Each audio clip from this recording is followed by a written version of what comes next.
Anong mensahe ang kailangan marinig ng mga Cancer? Sa buong buwan na to, pwedeng nangyayari na to o mangyayari pa lang. Kung hindi man para sa inyo itong magiging reading, di baka para sa someone na malapit sa inyo o sa someone na kakilala nyo mismo. Baka may lumabas na, gender mamaya, gawin nyo na lang energy. Masculine at feminine energy. Pwede rin naman na huwag nyo nang pansinin ang gender. Hindi ko masasabi kung anong magiging reading, kung positive ba o negative. Depende sa kung anong mag-pick up kong energy. Walang masama kung papanoorin ang Sun, Moon at Rising sign. Kasi makaalin man sa mga yan ay mag-resonate na sa sitwasyon nyo.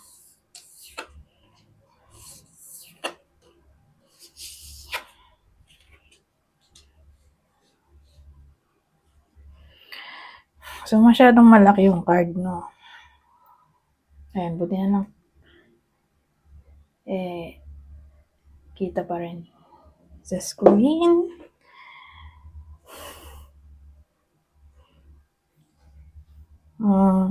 So, ngayon, magsimula na tayo.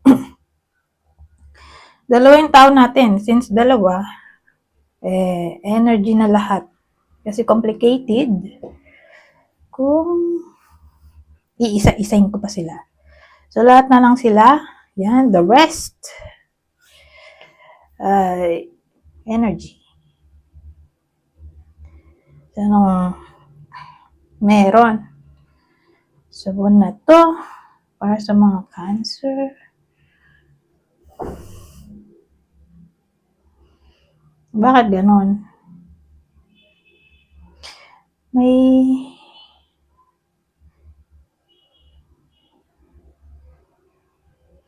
someone na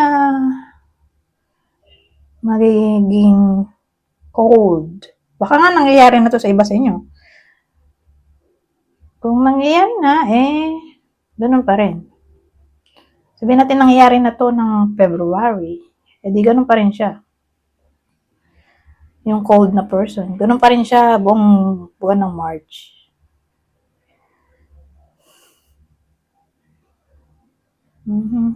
Pero kung hindi pa nangyayari, mangyayari pa lang.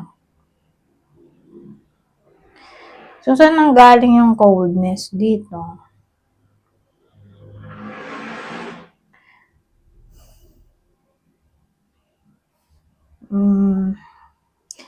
May pamilyado kasi dito. Sa Ten of Fossils, pamilyado kasal. So, doon sa mag-partner na yan, may sama na magiging cold. Wala namang third party, kundi kaya lang naging cold ay masyadong busy. Lalo na kung may business, may sariling business, o dun sa career niya, nandun lahat ng attention. Okay? But at least, di ba? Wala namang third party. Kumbaga, may someone na magiging workaholic dahil sa business o sa career in general. So, kung dito tumama sa inyo, di may someone na malapit sa inyo o person nyo na magiging ganun sa inyo. Magugulat na lang kayo. Bakit parang cold o snobbish? Kasi nga, busy siya doon sa work o sa career niya.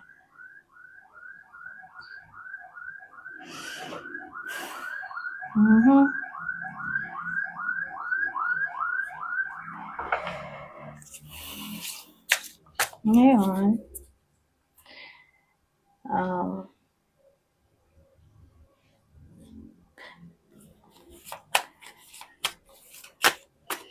alamin natin kung sino yung tatamaan ng reading na to. So, ito yung partner ng kasal na Cancer. Mamaya, yung kakilala nyo na malapit sa inyo na, yun nga, magiging ganito yung sitwasyon nila. Okay? Kung di tumama sa inyo, di baka sa kanila. So, doon muna tayo sa partner. Partner ng Cancer na kasal. Aquarius, Capricorn, Taurus. Expect na natin. Talaga. Kasi ito, Ito, Earth sign tayo mga workaholic. Ito kasi Aquarius ay may Saturn siya. So, career-oriented person. Di ba? Ito, kaya nga nandito si Capricorn. So, sa turn yan. Ngayon, kung sabihin natin dito mama sa inyo, di ba kasasama na malapit sa inyo. Yun tumama to. Yun nga, kasal. Capricorn na naman, oh. Sagittarius. Dahil sa susunod. Ibang senaryo. Yun natin. Usually, hindi sila nagdidikit. Yung kwento. Pero, posible pa rin naman. Sasabihin ko naman kung nagdikit. Kung nagdikit ba yung kwento. Ito, may tao na naman, oh. Ang daming tao. So, pag ganyan, lahat sila tao. Pag ganyan, energy na lang. Okay? May energy sila lahat, pero grabe rin, oh. Puro fire dito. Lahat ng card, maliban sa page. Yun lang yung kulang dito, oh, sa court card ng ano ba to? Wands. Naiba lang yung Eto, nandito yung page, pero iba yung suit. But anyways, meron dito. Medyo komplikado dahil lahat sila ay tao. Pero ganyan, gawin nga natin energy. Paano ba to?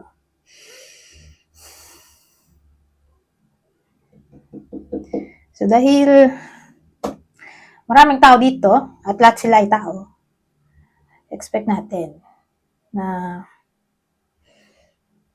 magkakaroon kayo ng newfound friend. O may mga tao na pwedeng makapekto sa magiging desisyon ng iba sa inyo. O desisyon ng someone na malapit sa inyo. So sabihin natin example. Nag-away kayo. Example nag-away kayo ng partner mo. So may sasaw-saw. Sabihin natin kapamilya mo o kapamilya niya, kapatid mo. So, ganon. Kumbaga, may mga taong pwedeng makapekto sa magiging desisyon ng iba sa inyo. O pwede rin naman na tayo pala yung makakatulong sa problema ng maraming tao. Pwede rin ganon. Ngayon, ibang case, may mga bagay-bagay na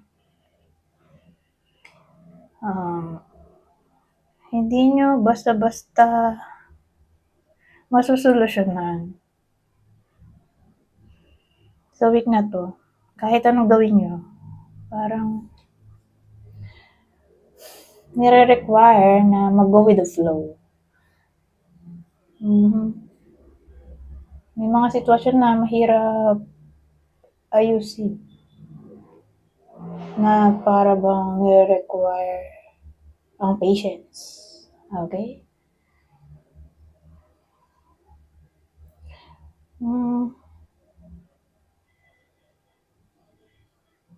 Anyways, ano pa ba maiisip ko dito? Saan natin ng big change? So, paano yung big change? Sabihin natin yung mga single. Okay? Doon na lang sa single. Grabe rin kung sama pa natin in a relationship. So, doon na lang sa single. Ha? So, yung big changes o changes ay doon. Katama sa single. So, paano yun? May tayo. Page of Cups. Kasi pag nakita ko yan yung card ng admiration. So, you love interest. Diba? Ay posible. Pwedeng kayo yung magkaka-crush o may magkaka-crush sa iba sa inyo. Kung single, ha?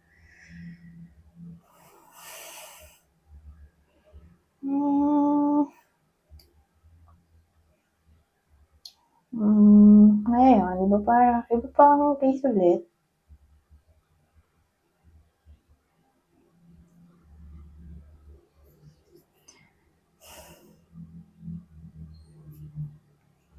Ibang case, may kailangan kayong aksyonan.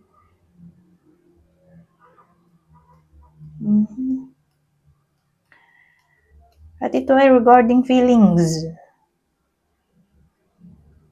Na parang pinoprocrastinate nyo, hindi nyo inaayos. Again, feelings o relasyon na kailangang ayusin sa buong buwan ng March.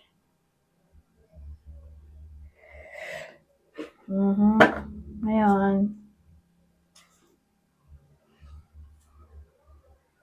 ano pa ba? Ibang case,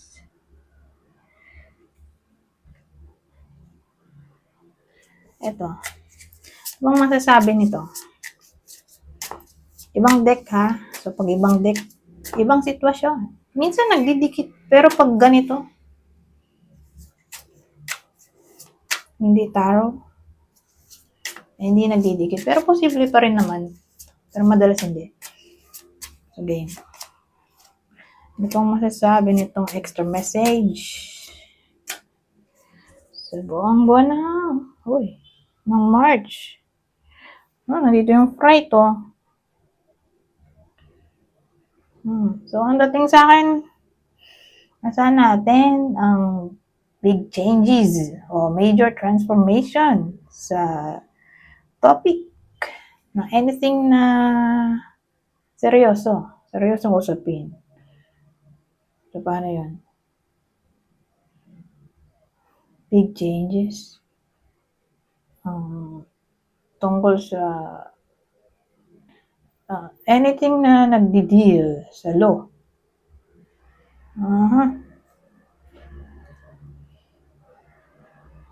Kasi may lawyer tayo. Ano ba isipin ko pag lawyer? So, syempre, magaling siya sa law. So, pag law, edi, masyadong seryoso yung topic, di ba? O, sabihin natin legal documents, o anything na may kinalaman sa Supreme Court, o justice.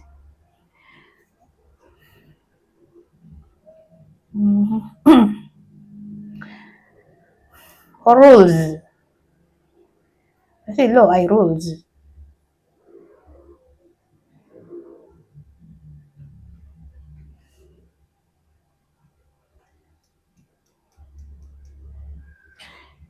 Okay? Verdict. Nandito rin.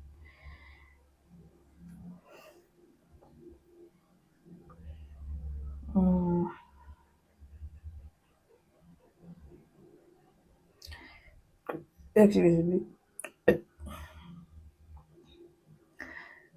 Ano pang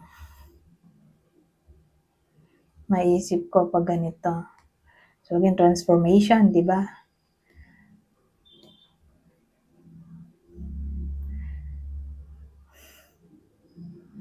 Ibang case, kasi nandito yung fright, so mukha siyang death card, no? So, kaya ko siya naisip, transformation. Kasi, kung dito, siya death and rebirth. Condition yung beginning, the ending. Remember, loto, di ba? So, pwedeng deadline.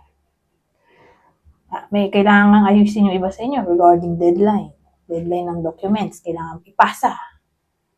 Okay? Sa week na to. O baka may bagong contract. Yung iba sa inyo na kailangan ayusin.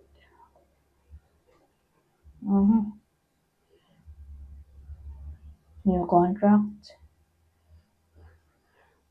Or renewal ng contract. O sabihin natin tungkol to sa tax.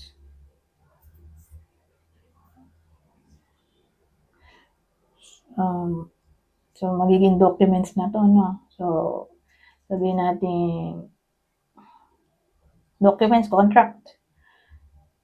Sabihin natin unemployed yung iba sa inyo. Siyempre, kung mag-a-apply, edi doon na yung new beginning ng employment, di ba? Pwede rin kasing loan to na either mababayaran o hindi. So, kung aware kayo, may loan kayo, kailangan nyo magbayad o else, magsasuffer kayo sa possible consequence ng card na to. Siyempre, may multa. Di ba?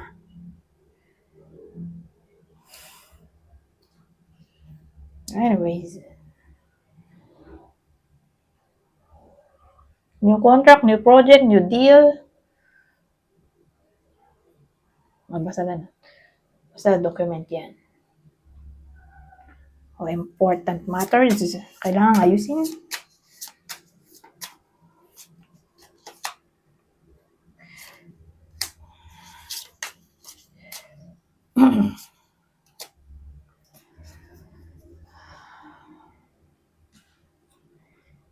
Ano to, may consultant.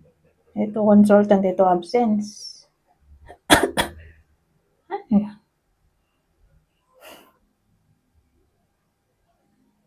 Consultant absence. Well, may case kasi na ganito.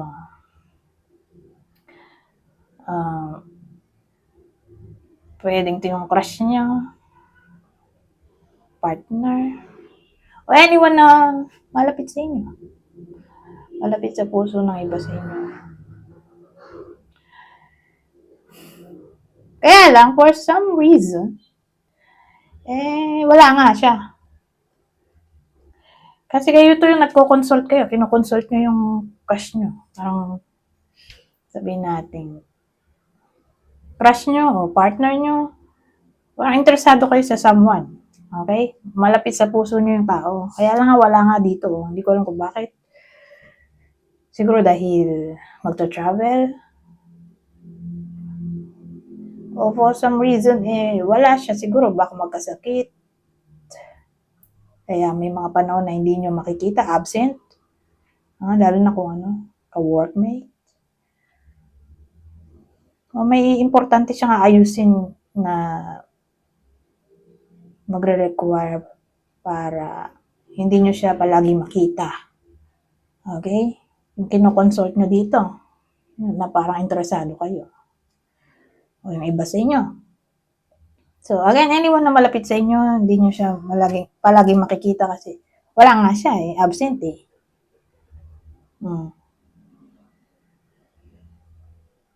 Baka may, yun nga, importante siya kaasikasuhin o magkakasakit,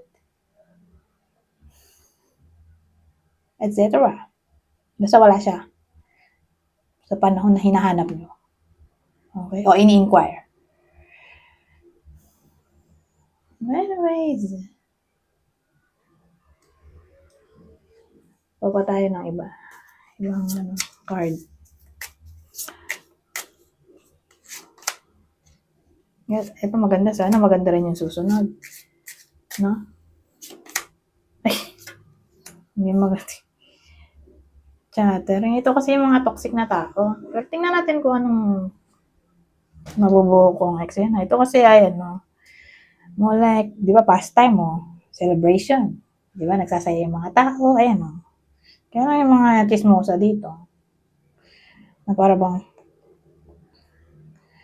sabihin natin may attendang celebration yung iba sa inyo.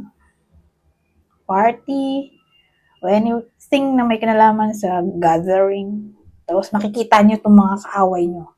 O hindi nyo gustong tao. O toxic people in general. Na para bang di buo yung saya nyo habang nandun kayo sa event, party, celebration, gathering. Okay? Kasi nga may tayo dito, pleasant pastime.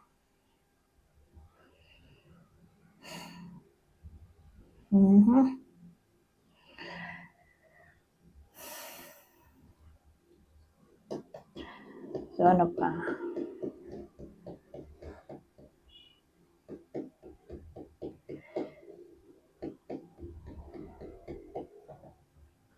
O sabihin natin ganito, may magandang balitang paparating. Okay? Magmumukha na itong inggitera-inggitero. Para bang ayaw nilang makita yung iba sa inyo na masaya. Kasi ito ay overall card ng happiness.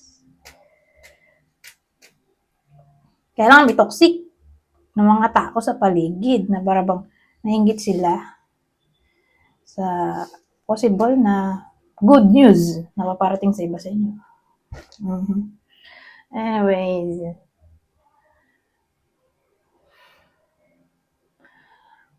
ano pa bang deck ko na hindi pa nakikita? Hindi ko pala nagamit tong isa. Nakakalimutan ko doon sa umpisa. Hindi na nagamit. Eto, yung isa. Bago ko pumunta sa huling deck. Ito. Ang masasabi nito. Bira ako to gamitin pero extra. Ay, baliktad pala. Hindi ako nagbabasa ng baliktad. Unless, may kodigo tulad nito. Kasi ang daming memorization. So, sa ulo.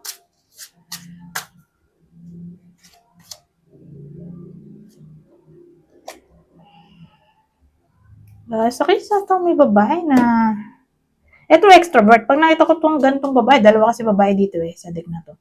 Ito yung babaeng extrovert. So, yung extrovert na babae ay magiging somewhat intuitive. Kasi nandito yung the moon.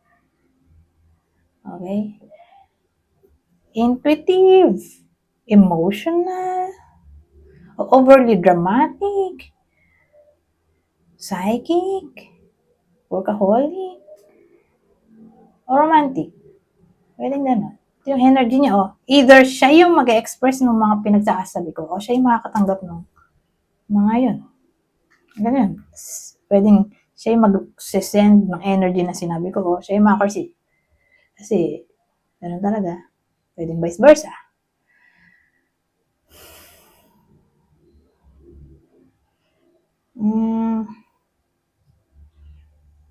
Ano ba? Ngayon, ibang case, sabihin natin may work naman siya. So, for some reason, baka mapansin ng kanyang talent, skill doon. Okay? Na para bang makareceive siya ng papuri. Itong extrovert na babae. Whether kayo mismo to, ito yung person yun na kakilala nyo, na malapit sa inyo. Ayun nga. Mapapansin siya sa trabaho niya.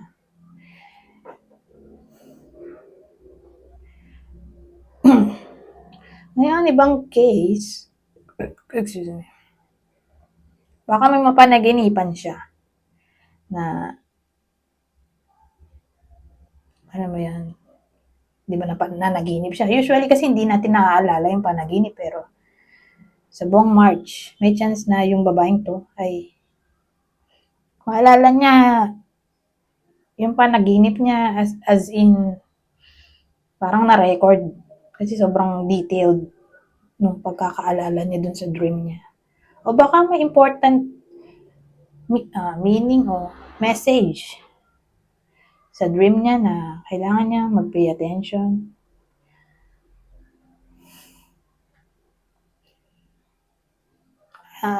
Ibang case din, ito yung downside, magiging somewhat absent-minded yung babaeng to.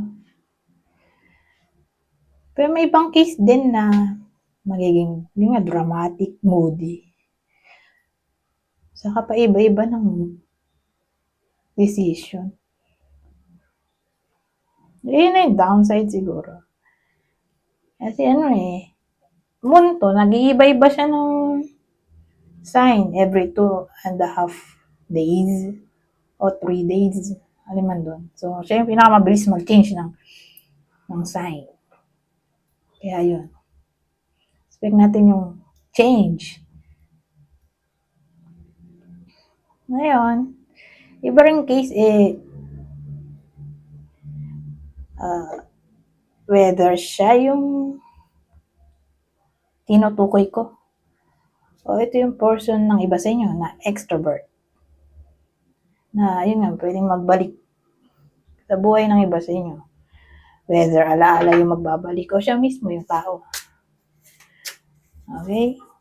Tao ng extrovert na babae. O kung lalaki kayo, ito yung babaeng ex nyo, halimbawa.